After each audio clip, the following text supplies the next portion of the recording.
닥치는 대로 읽어주마.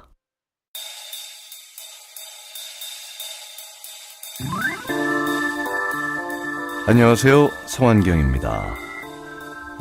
저희는 지금 문재인의 운명을 읽고 있습니다.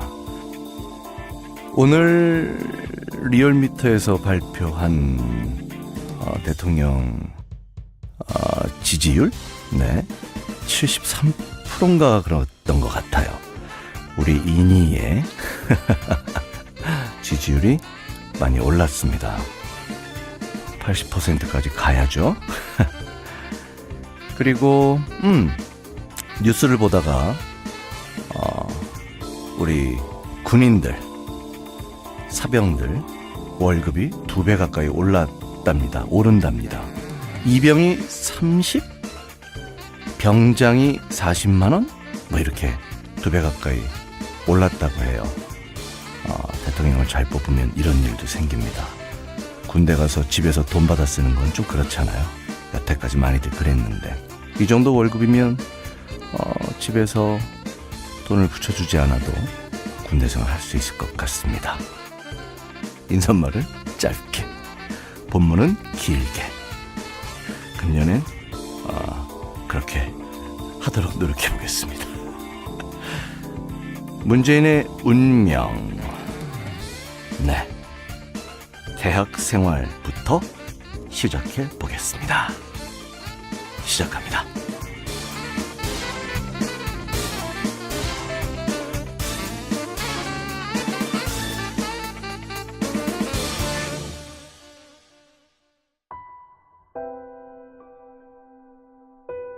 대학 그리고 저항. 나는 원래 대학에서 역사를 전공하고 싶었다. 학교 다니는 내내 역사 과목이 가장 재미있었고 성적도 제일 좋았다. 지금도 나는 역사책 읽는 걸 좋아한다. 처음 변호사 할 때 나중에 돈 버는 일에서 해방되면 아마추어 역사학자가 되리라는 생각을 한 적도 있다.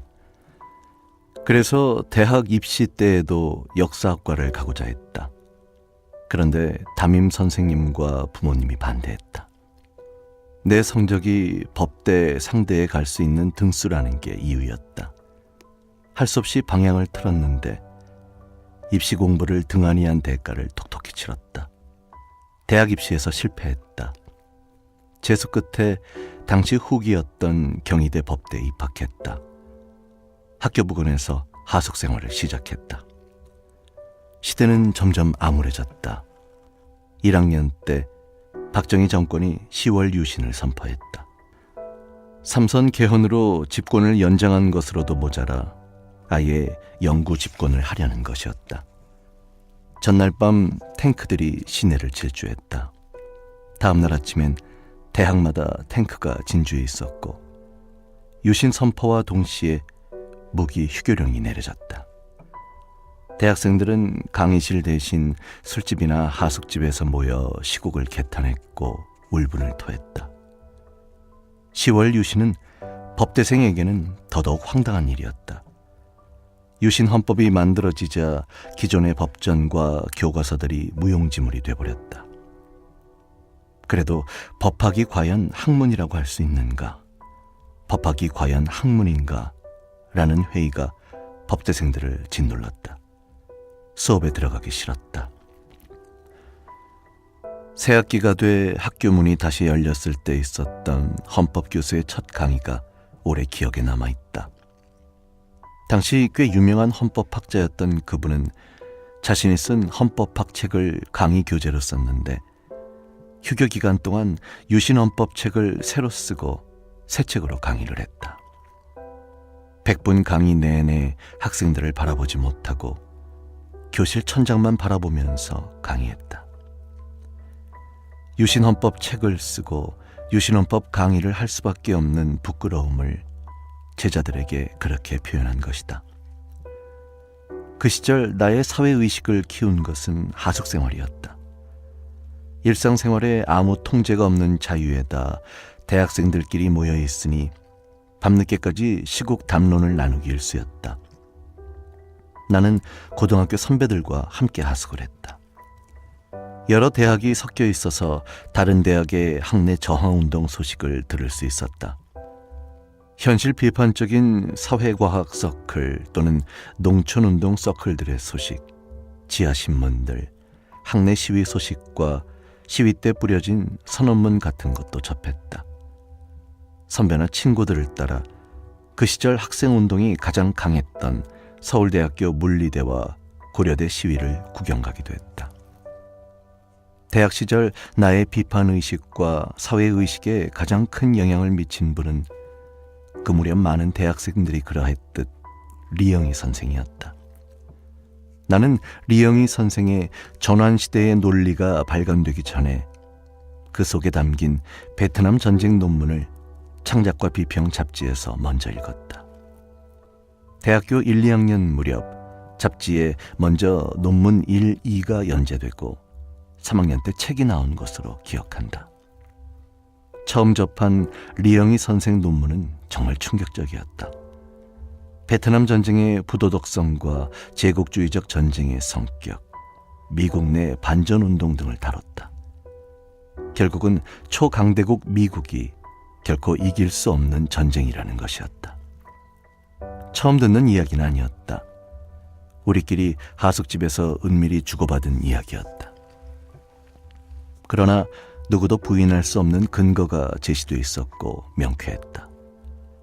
한 걸음 더 나아가 미국을 무조건 정의로 받아들이고 미국의 주장을 진실로 여기며 상대편은 무찔러버려야 할 악으로 취급해버리는 우리 사회의 허위의식을 발가벗겨주는 것이었다. 나는 그 논문과 책을 통해 본받아야 할 지식인의 추상 같은 자세를 만날 수 있었다. 그것은 두려운 진실을 회피하지 않고 직시하는 것이었다. 진실을 끝까지 추구하여 누구도 부인할 수 없는 근거를 가지고 세상과 맞서는 것이었다. 목에 칼이 들어와도 진실을 세상에 드러내고 진실을 억누르는 허위의식을 폭로하는 것이었다. 리영희 선생은 나중에 월남 패망 후 창작과 비평 잡지에 베트남 전쟁을 마무리하는 논문 3부를 실었다. 그러니 월남 패망이라는 세계사적 사건을 사이에 두고 논문 1, 2부와 3부가 쓰여진 셈이었다. 그 논리의 전개나 흐름이 그렇게 수미일관할 수 없었다. 1, 2부는 누구도 미국의 승리를 의심하지 않을 시기에 미국의 패배와 월남의 패망을 예고했다. 3부는 그 예고가 그대로 실현된 것을 현실 속에서 확인하면서 결선하는 것이었다. 적어도 글 속에서나마 진실의 승리를 확인하면서 읽는 나 자신도 희열을 느꼈던 기억이 생생하다. 노 변호사도 리영희 선생 영향을 많이 받았다. 노 변호사가 인권 변호사로 투신한 계기가 되었던 불임 사건은 청년과 학생들이 수십 권의 기초 사회과학 서적 또는 현실 비판 서적을 교재로 공부한 것이 빌미가 됐다. 기소 내용엔 그 책들을 읽으면서 북한 또는 국외 공산 계열의 활동을 찬양 고무했다는 내용이 포함되어 있었다. 노 변호사는 변론을 위해 수십 권의 서적을 깡그리 독파했다. 그 가운데 리영희 선생의 책 전환시대의 논리와 우상과 이성도 있었다. 변호사로서 변론을 위해 읽은 책을 통해 많은 영향을 받은 셈이다. 이후 노 변호사는 더욱 폭넓은 사회과학 서적을 탐독하게 됐고 그것을 통해서 이른바 의식화됐다. 리영희 선생 책이 그 출발이었다. 그 후 우리가 부민협을 할 때 리영희 선생 초청 강연회를 두세 번 한 적이 있다. 뒤풀이 자리에서 내가 리영희 선생에게 질문했다. 중국의 문화 대혁명을 높이 평가했던 것이 오류가 아니었는지라고. 그는 망설임 없이 분명하게 대답했다. 오류였다. 글을 쓸 때마다 객관성을 확보하기 위해 무척 노력했는데 그 시절은 역시 자료 접근의 어려움 때문에 한계가 있었던 것 같다. 또 그때는 정신주의에 과도하게 빠져 있었던 것 같다. 그 솔직함이 참으로 존경스러웠다. 당시 경희대는 학생운동이 약했다. 의식 있는 학생들은 개별적으로 흩어져 있었다. 스터디 그룹 같은 것도 형성돼 있지 않았다. 제대로 된 사회과학 서클도 없었다. 2학년 때인 1973년 하반기부터 전국적으로 유신 반대 투쟁이 본격화됐다. 서울대학교 물리대 시위를 시작으로 대학생들의 시위가 전국 각 대학으로 확산됐다. 개헌 청원 100만 명 서명운동, 긴급조치 1호, 긴급조치 4호와 민청학년 사건, 인혁당 사건 등이 이어졌다. 그런 동안에도 경희대는 시위라고 할 만한 것이 없었다. 시위를 하려는 시도는 간헐적으로 있었으나 이끄는 중심 세력이 없어 불발에 그쳤다. 3학년 가을, 학교에서 재단 퇴진 농성이 있었다. 그걸 계기로 뜻이 맞는 친구들과 유신 반대 시위를 기획했다. 우리 팀이 선언문을 준비해서 배포하고 학생들을 교내 교시탑 앞까지 모으는 일을 맡았다. 그 후 시위 주도는 부학생 회장단이 맡기로 했다. 우리 팀은 아무도 모르게 시위 준비만 해준 후 잠적해버리고 부학생 회장단이 현장에서 직책 때문에 어쩔 수 없이 앞장서게 된 것으로 역할을 나눔으로써 처벌을 피하자는 계획이었다. 그 선언문을 내가 작성하게 됐다. 다른 이유는 없었다. 우리 가운데 그나마 내가 다른 대학의 여러 선언문을 자주 접해서 어떤 식으로 쓴다는 정도는 알고 있었기 때문이다. 물론 처음 써보는 선언문이었다. 친구 집에서 등사기를 밀어 등사하는 방법. 당시 유인물을 수제작하는 통상적인 방법으로 밤새 유인물을 4,000부가량 준비했다. 그 유인물을 다음 날 새벽 아무도 모르게 모든 강의실에 뿌렸다. 정해진 시간이 되자 500에서 600명의 학생들이 교시탑 앞에 모였다. 이제 부학생 회장단이 학생들을 이끌 순서였다. 어찌된 일인지 아무도 나타나지 않았다. 학생처 직원들이 학생들을 해산시키려 했다. 그때만 해도 경찰은 학내로 들어오지 못할 때였다. 참다 못한 학생 몇 명이 연단 위로 올라가 선언문을 읽으려 했으나 학생처 직원들이 끌어내렸다. 그대로 두면 시위는 실패로 돌아갈 것 같았다. 할 수 없이 내가 올라가 선언문을 읽었다. 학생처 직원들이 몰려왔으나 학생들이 막아줬다. 비가 내려 선언문이 젖었다. 그래도 내가 쓴 글이어서 문제없이 읽을 수 있었다. 그런 다음 학생들을 교문으로 이끌었다. 금세 학생들이 2,000여 명으로 불어났다. 교문을 사이에 두고 경찰과 대치하면서 최루탄과 투석 공방이 시작됐다. 경희대 입학 후 제대로 된 시위는 이때가 처음이었다. 우리는 시위가 본 궤도에 오른 것을 확인한 후 학교를 빠져나와 며칠 동안 잠적했다. 경찰은 시위 현장에서 앞장선 몇 사람을 붙잡아갔으나 시위를 준비한 팀과의 연계성이 안 나오자 구류 정도로 사건을 종결했다. 그때 잡혀가 고생한 학우 중 한 명이 민주당 국회의원인 정범구다. 그는 정치외교학과 4학년 졸업반으로 총학생회 간부였는데 현장에서 앞장서다가 붙잡혀갔다. 형사처벌은 구류로 끝났지만 학교에서 무기정학 처분을 당해 졸업도 늦어지고 취업도 못해 고생을 많이 했다. 지나고 보니 그 고생이 그를 단련시켜 더 큰 인물로 만들어준 것 같다. 나와 친구는 경찰의 사건 처리가 일단락된 후 학생과장의 추선으로 경찰의 자진 출두에 역시 구류로 끝냈다. 학생과장은 내가 비에 젖은 유인물을 읽는 모습을 보고 내가 작성자라는 것을 눈치챘다고 했다. 학교로부터는 아무 처벌도 받지 않았다. 그 일로 우리는 학내에서 일약 학생운동의 중심인물이 됐다. 그 후 우리는 각 단과 대학별로 학생들을 이끌 만한 친구들을 규합해 학교 전체를 망라하는 조직을 갖췄다. 한편으로 사회과학 서클을 만들어 저변을 넓혀갔다. 시국은 터질 듯이 긴장이 높아져 가고 있었고 우리는 그렇게 다음 해를 준비했다.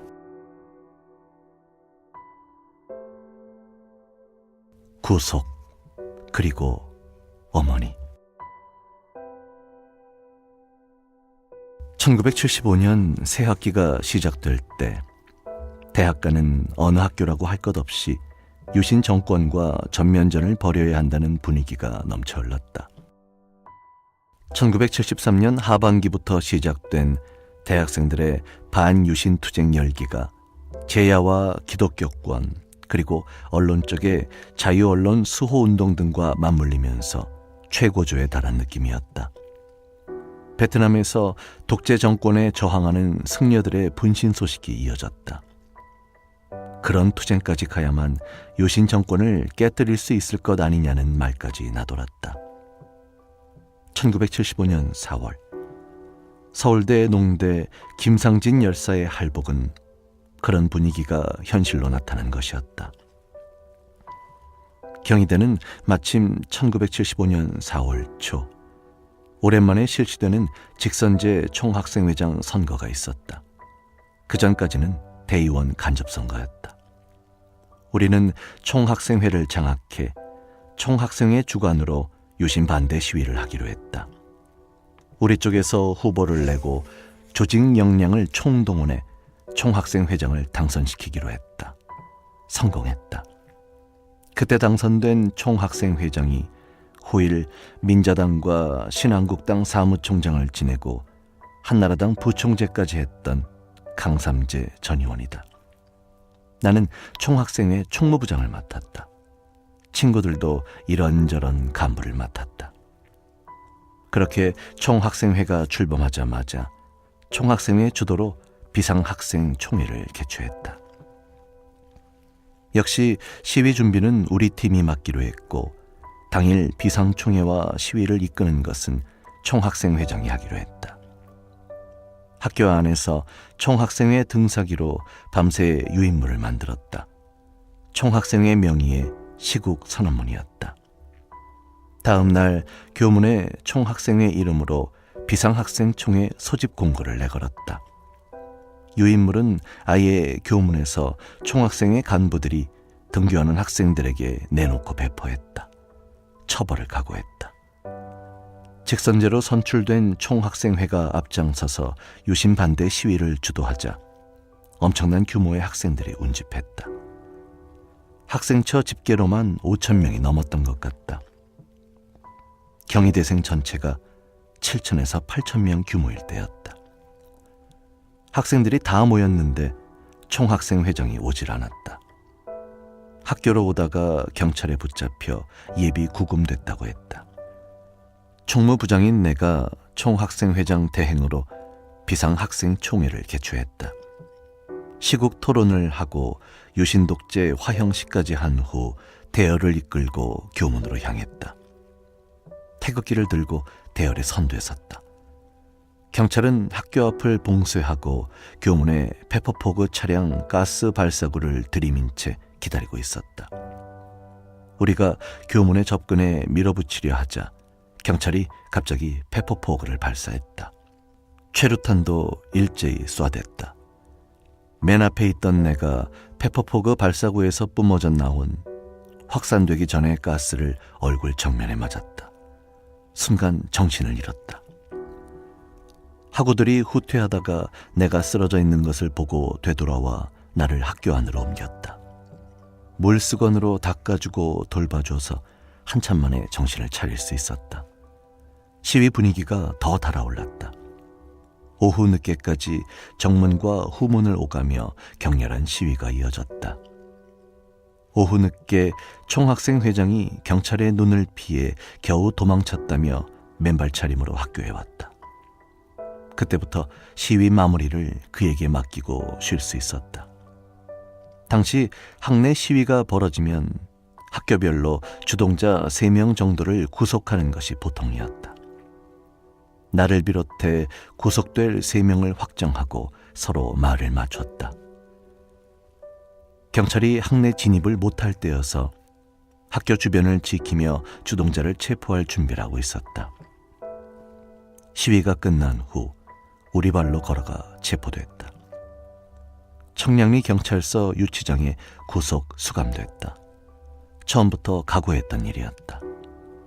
구속과 동시에 학교에서도 제적됐다. 구류를 당한 학생들까지 포함해서 한꺼번에 16명이 제적됐다. 1980년에 가서야 복학이 이루어졌다.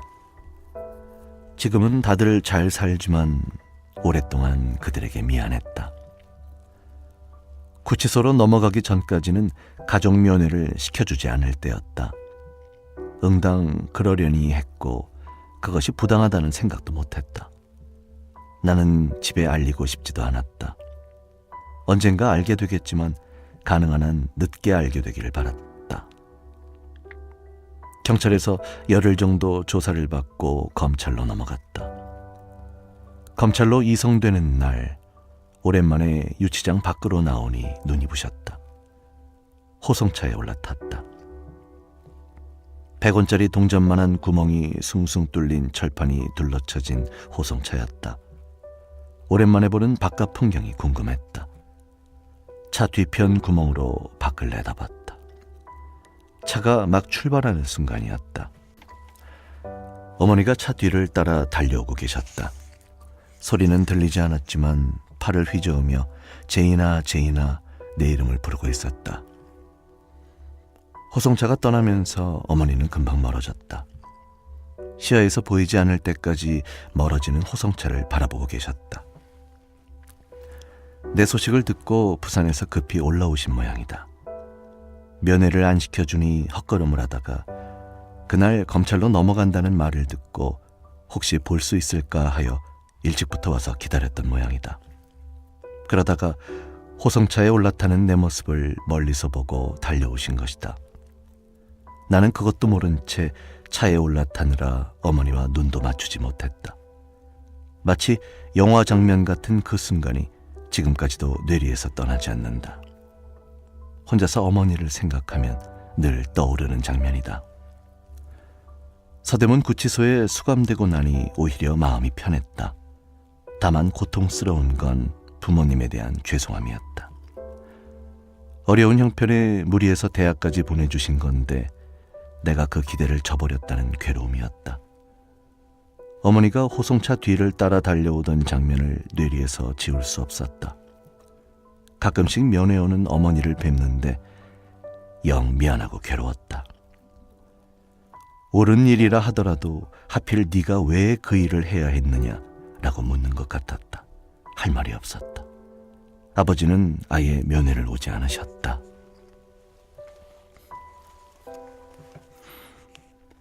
아내와의 만남. 구치소에 있을 때 아내가 뜻밖의 면회를 왔다. 아내는 같은 대학교 음대생이었고 나보다 2년 후배였다. 해마다 5월 초 법의 날에 맞춰 열리던 법축전이란 이름의 법대축제에서 파트너로 처음 만났다. 내가 3학년, 아내는 1학년 갓 입학했을 때였다. 처음 만난 사이였는데도 축제 시간을 즐겁게 보냈다. 호감이 갔다. 그러나 이후 만남을 이어가진 않았다. 내가 마음의 여유가 없었다. 교내에서 오가며 한 번씩 만나면 눈인사를 나누는 정도였다. 75년 4월 시위 때 아내와의 인연이 이어졌다. 비상학생총회에서 시국 토론을 할 때 자원 발언이 끊길 경우 분위기가 식지 않도록 나설 발언자를 몇 명 확보해 둘 필요가 있었다. 토론을 마무리할 마지막 발언자는 여학생이 좋겠다고 생각했다. 총회 개최 시간을 기다리며 여학생 발언자를 확보해 두려고 살피는데 마침 아내가 노천 광장에 와 있었다. 같은 과 대표와 같이 있었다. 둘이 친한 친구 사이라고 했다. 둘 중 누구라도 좋으니 한 사람이 마무리 발언을 해달라고 부탁했다. 과 대표가 나와서 발언했다. 그녀가 발언을 끝내며 나가자! 라고 외쳤다. 그것으로 비상학생 총회를 끝내고 행진에 들어갔다. 그 일로 그녀는 구류를 살았고 학교에서 정학을 당했다. 비상학생 총회 후 교문 앞까지 행진했다가 내가 페퍼포그를 맞아 실신했을 때 한참 후 누군가 물수건으로 얼굴을 닦아주는 것을 느끼며 정신을 차렸다. 눈을 떠보니 아내였다. 시위 행렬에 있다가 앞장선 내가 걱정돼 지켜보고 있었던 모양이다. 그랬다가 면회를 온 것이다. 뜻밖의 일이었다. 구속됐다는 말을 듣고 걱정이 돼 와봤다고 했다. 그런데 아내가 면회 시간 내내 접은 신문을 품에 안고 있었다. 나에게 보여주려고 가져온 것이었다. 내 모교인 경남고등학교가 무슨 대회인지 전국 야구대회에서 우승했다는 스포츠면 톱기사였다. 고교 야구가 인기 절정이던 시절이다. 야구를 대표 스포츠로 여기던 학교 출신이어서 나는 그때 야구를 매우 좋아했다. 아내가 파트너를 했던 법축전 때 학년대학 야구 시합에서 내가 우리 학년 주장을 맡아 우승하기도 했다. 아내는 그런 일을 기억하고 있다가 내가 기뻐할 뉴스를 가져온 것이다. 세상에 내가 아무리 야구를 좋아한들 구치소에 수감된 처지에 야구 소식에 무슨 관심이 있을까? 그래도 그런 생각을 한 아내가 귀여웠다. 감방에서 그 생각을 하면 웃음이 나곤 했다. 그런 일이 있고 나서 석방 후 아내와 더 가까워졌다. 그러나 곧 입대해야 했다. 아내는 이번엔 군대로 면회를 왔다. 제대 후 고시 공부를 할 땐 또 공부하는 곳으로 면회를 다녔다. 아내와 나와의 연애사를 면회의 역사라고 말하곤 했다. 나는 아내에게 내가 경희대에 가게 된 건 오로지 아내를 만나기 위함인가 보다고 대답했다. 진심으로 한 말이었다. 구치소 수감 생활. 서울 구치소 수감 생활은 견딜만 했다. 잘 지낸 편이었다. 원래 시국 사범은 노란 딱지 요 시찰이어서 독방에 수감된다. 그때는 시국 사범이 넘쳐서 일반 사범 방에 수용했다. 한 방에 8명 정도였다. 어떤 사람들은 독방이 좋다고 했는데 나는 일반 사범과 함께 있는 혼거방이 좋았다. 세상 공부, 인생 공부가 됐다. 옆방에 한승원 변호사가 계셨다. 잡지에 쓴 어떤 조사라는 글로 필화를 당해 반공법 위반으로 구속됐을 때였다. 내가 옆방에 수감되자 교도관을 통해 러닝셔츠와 팬티 한 벌씩을 보내주셨다. 아무 준비가 없던 때여서 큰 도움이 됐다. 그러리라고 예상하고 마음을 써주신 거였다. 나중에 다시 인권 변호사 하실 때 같은 변호사로 만났다. 대우조선 사건으로 노무현 이상수 변호사가 구속됐을 때 공동 변호인이 되기도 했다. 서울구치소 시절을 말씀드리니 기억을 하셨다. 그때 서울구치소엔 한 변호사 외에도 박형규 목사, 김관성 목사, 김지아 시인 등 쟁쟁한 제야 인사들이 많았다. 동아일보에서 자유언론 운동을 하다 해고된 동아투이 해직 기자들도 있었다. 내가 구속된 지 3주쯤 후 4월 말 무렵에 긴급조치 9호가 발동됐다. 관련 위반 사범이 쏟아져 들어왔다. 누군가 면회를 오면 면회 전후의 대기 시간에 그분들을 만나서 인사드리고 소식 나누는 게 즐거움이었다. 감방에선 재소자를 속칭 돈 많은 범털과 돈 없는 개털로 나눈다. 범털과 개털은 징역살이가 다르다. 세상에서 감옥만큼 돈이 적나라하게 위력을 발휘하는 곳도 없다. 우리 방은 범털과 개털이 반반쯤 돼 형편이 괜찮은 편이었다.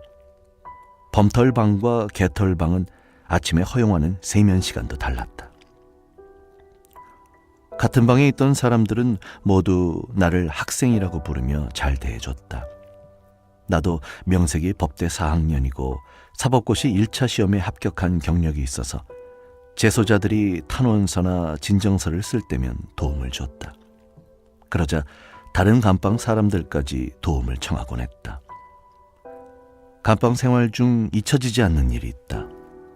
그때 구치소 주변엔 비둘기가 많았다. 수감된 사동 앞마당에 비둘기가 때로 내려앉곤 했다. 심심할 때 내려다보면 구경거리였다. 남긴 밥을 비둘기에게 던져주는 사람도 있었다. 우리 방은 여유가 좀 있어서 사식을 사 먹는 사람이 많았다. 간식도 많이 사 먹었다. 간식이래야 건빵이었는데 마가린에 달걀 노른자를 버무려서 크림처럼 만든 것에 찍어 먹으면 먹을만했다. 자연히 식사 때마다 구치소에서 주는 관식이 꽤 남았다. 내가 그걸 모아서 비둘기에게 던져줬다. 그게 계속되자 비둘기들은 시간이 되면 우리 방 근처로 모여들어 밥을 기다리곤 했다. 그런데 내가 밥을 던져줄 때마다 건너편 소년수 감방의 소년수들이 창가에 모여 비둘기들이 서로 다투며 밥을 받아먹는 광경을 구경했다. 나는 처음에 그들이 재미삼아 그 광경을 구경하는 줄 알았다. 그게 아니었다. 재미로 구경하는 것이 아니었다. 비둘기에게 던져주는 밥덩이가 아깝고 먹고 싶어서 그렇게 보는 것이라고 누군가 알려줬다. 깜짝 놀랐다. 그런 줄도 모르고 비둘기에게 남는 밥을 던져주면서 좋아했던 내가 정말 부끄럽고 미안했다. 소년수들은 모두 개털이어서 식사 때 주는 관식 말고는 먹을 게 없었다. 그러니 늘 배가 고플 수밖에 없었다.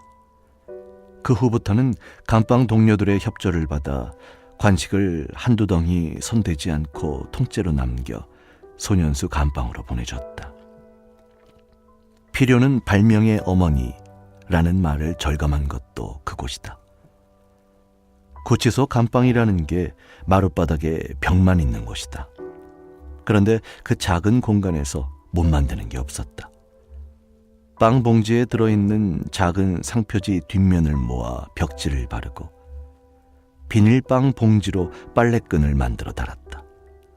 칫솔대를 갈아서 칼도 만들었었다. 바둑판과 바둑알, 장기판과 장기알도 만들어 바둑이나 장기도 뒀다. 밥알을 짓이겨 바둑돌을 만들었는데 먹지에 먹물을 입히면 검은 돌이 됐다. 그렇게 만든 바둑알과 장기알이 어찌나 단단한지 놀랄 정도였다. 선고일이 다가오자 그들은 석방을 기원하면서 내게 줄 선물을 만들기 시작했다. 두세 사람이 며칠 동안 뭔가를 열심히 만들었다. 구경을 해보니 비닐빵 봉지를 새끼처럼 꼰 다음 손으로 마찰열을 가하면서 잡아당겨 비닐끈을 만들었다. 빵 봉지 무늬 색깔에 따라 빨간색 끈도 되고 연두색 끈도 되는 게 희한했다. 끈 굵기는 잡아당기는 정도에 따라 조절했다. 그렇게 만든 굵고 가는 여러 색깔의 비닐끈을 엮어 예쁜 꽃 항아리를 만들어 내게 선물했다. 세상에 억울한 사람이 많으니 판검사가 되면 잊지 말라면서, 또 책상에 놓아두고 어려웠을 때를 늘 생각하라면서. 재판에서 나는 징역 2년을 구형받았다. 한승원 변호사가 유머 있게 풍자했듯 이 당시 선고 형량은 정찰제라고 할 만큼 일률적이었다. 그때는 또 거의 무조건 실형이 선고될 때였다. 그런데 판사가 징역 10월에 집행유예를 선고했다. 그때 여러 대학 중에서 집행유예를 선고받은 것은 우리밖에 없었다. 판사가 소신 판결을 내린 것이다. 아니나 다를까 그분은 얼마 후 판사 제2명에서 탈락했다. 시국사건 소신 판결이 이유였을 것으로 짐작들을 했다. 나중에 사법시험에 합격한 후 내가 수사를 받은 서울 북부지청에서 검사 시보를, 재판을 받은 서울 북부지원에서 판사 시보를 했다. 그것도 기이한 인연이었다.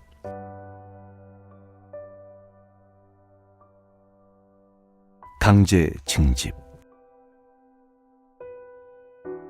석방된 지 얼마 안 돼 입영영장이 나왔다. 신체검사도 안 받은 상태였다. 신체검사 통지서와 입영 통지서가 함께 날아왔다. 입영 전날 신체검사를 받고 다음날 입영하는 일정이었다. 강제 징집이었다.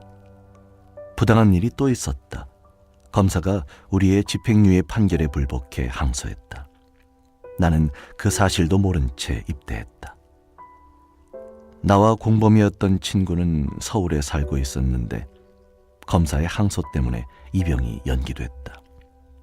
항소심에서 검사의 항소는 기각됐다. 나는 그런 일이 있었는지도 몰랐다. 나중에 민주화운동 관련자 명예회복 및 보상심의위원회에 신청할 때 자료를 봤는데 나에 대한 항소 역시 기각 판결이 나 있었다.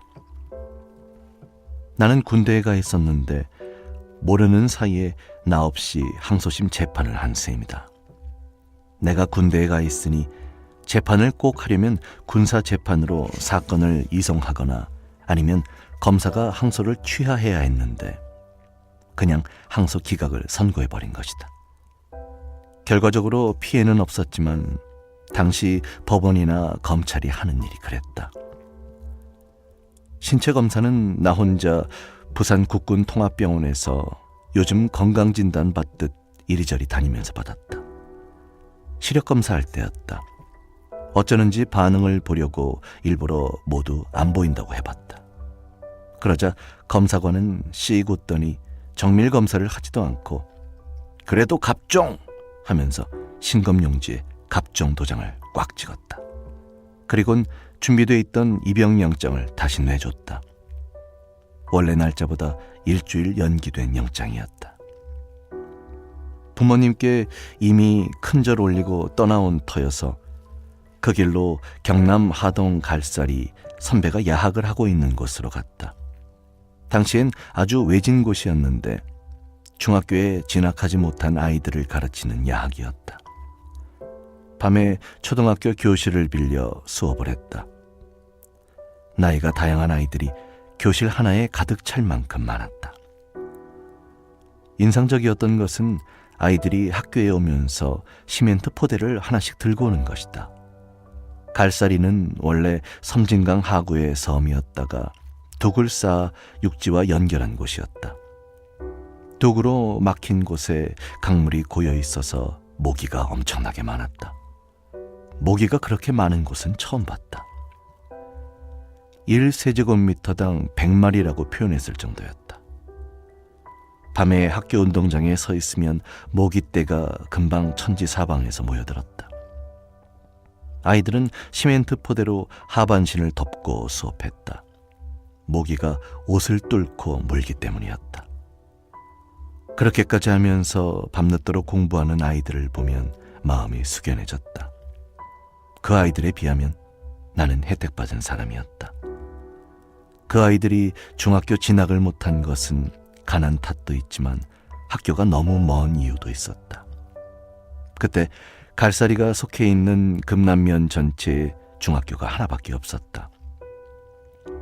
선배가 언제까지 야학을 할 수 있을지, 선배가 야학을 그만두면 이 아이들은 또 어떻게 할지 답답한 일이었다. 그때 그곳으로 갔던 것은 학생운동을 같이 한 친구 몇 명과 함께 농촌 활동을 하면서 야학 교실이라도 하나 지어주자고 의논됐기 때문이다. 나는 며칠밖에 있을 수가 없어서 낮에는 농촌 활동, 밤에는 아이들 수업을 돕기도 하고 놀기도 하다가 입대를 위해 그곳을 떠났다. 아내도 그곳에 함께 있다가 나와 함께 떠나 훈련소 문 앞까지 동행해 줬다. 갈사리는 원래 김양식으로 유명했다.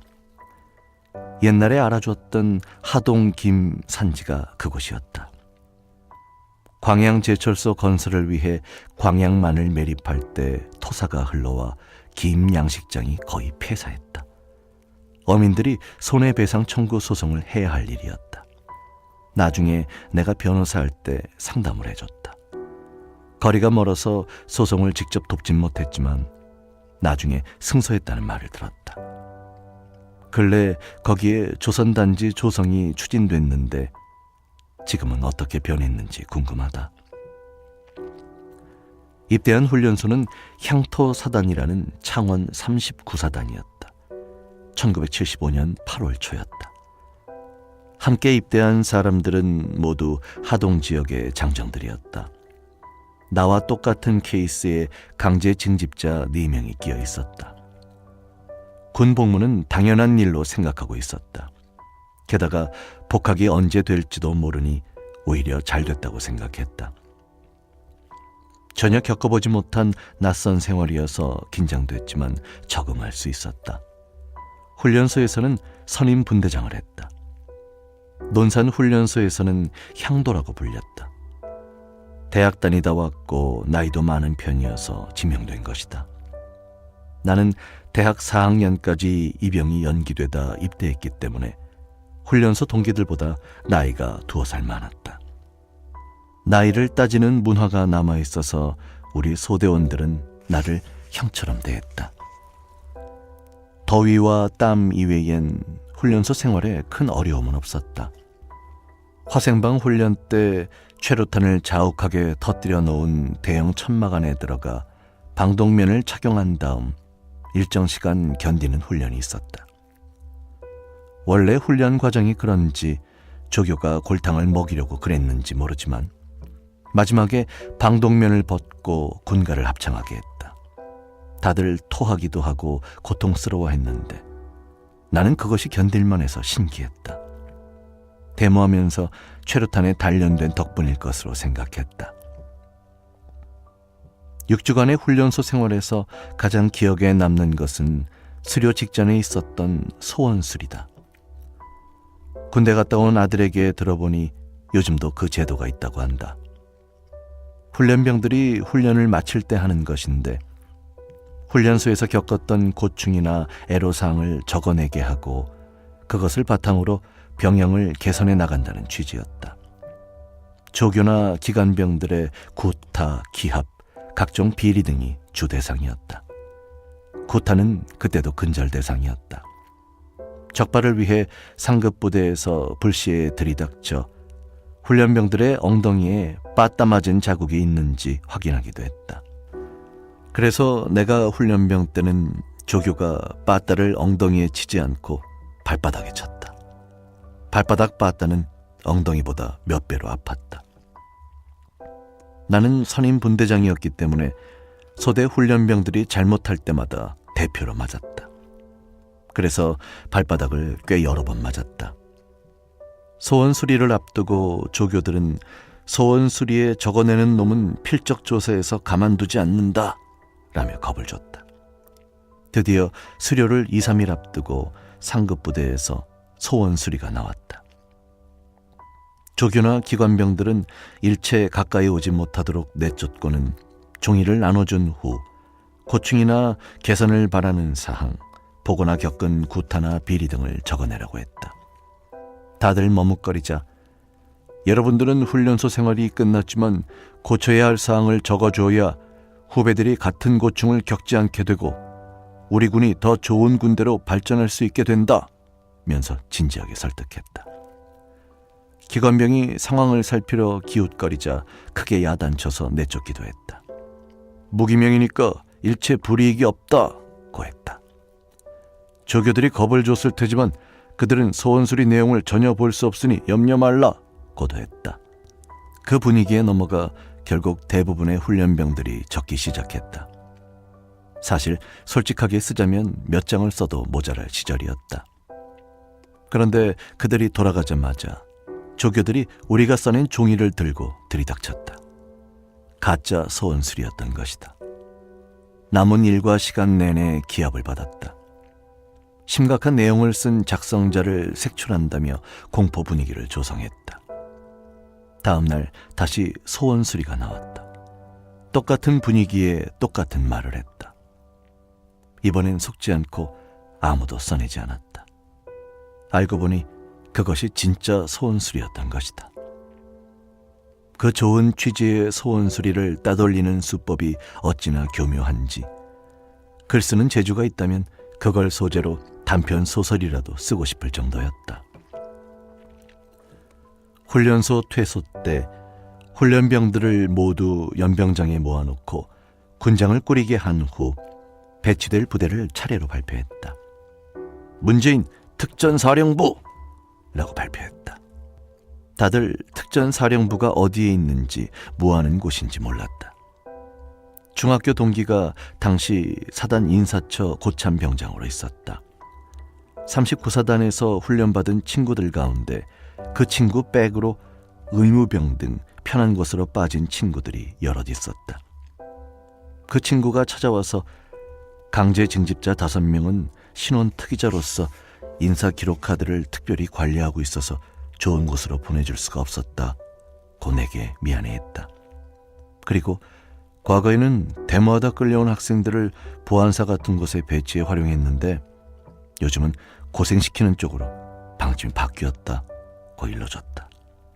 그 친구도 특전사가 공수부대란 말은 해주지 않고 수도경비사령부 즉 수경사나 수도방위사령부 즉 수방사처럼 서울에 있는 특별사령부라고 얼버무렸다. 다른 강제 징집자 4명도 기갑부대나 전방부대 등 못지않게 힘든 곳으로 배치됐다. 특전사가 공수부대라는 것을 알게 된 것은 용산으로 가는 군용열차가 삼랑지를 지날 무렵이었다. 훈련병들이 마지막으로 함께 있는 시간이라고 군용열차 안에서 술을 마음껏 마실 수 있도록 허용해줬다. 힘든 부대에 배치되는 사람에게는 훈련병들끼리 술을 더 권했다. 내게 동기들의 위로주가 계속 몰렸다.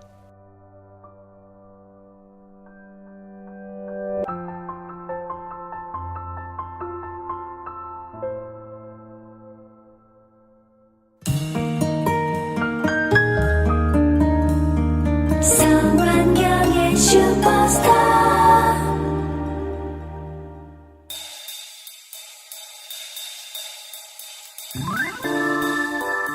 네, 꼭 들으시는 분들 이 책이 문재인의 운명 특별판이에요. 대통령이 취임한 후에 나온 책인데 꼭 한번 사서 보세요. 여기 간간히 사진들이 많아요. 제가 읽으면서는 이 사진을 보여드릴 수는 없잖아요. 재밌습니다. 이 젊은 시절의 대통령과 영부인. 제가 읽으면서 이게 줄을 자꾸 놓치는 경우가 있는데 제가 이 그림 보다가 그림 보면서 한눈 팔다가 그런 겁니다. 네, 저도 읽으면서 굉장히 재밌네요. 우리 이니의 대학 시절과 또 구치소 생활, 그 다음에 이제 군대에 가게 된, 다음 시간은 공수부대에서 어떤 일들이 있었는지, 그리고 고시공부는 어떻게 했는지, 그런 내용들이 이어집니다. 기다려 주시고요. 네, 꼭 한번 사보세요. 사진 자료들이 재밌는 사진들이 많습니다. 네, 지금까지 음악 효과 그리고 그 외에 아주 많은 것 장미라 박청춘 그리고 우리의 타이틀송 가수 김문선 그리고 우리의 대문 캘리그래퍼 공병가 그리고 음악 박병기 오유석 그리고 저 성환경이었습니다. 다음에 뵙죠.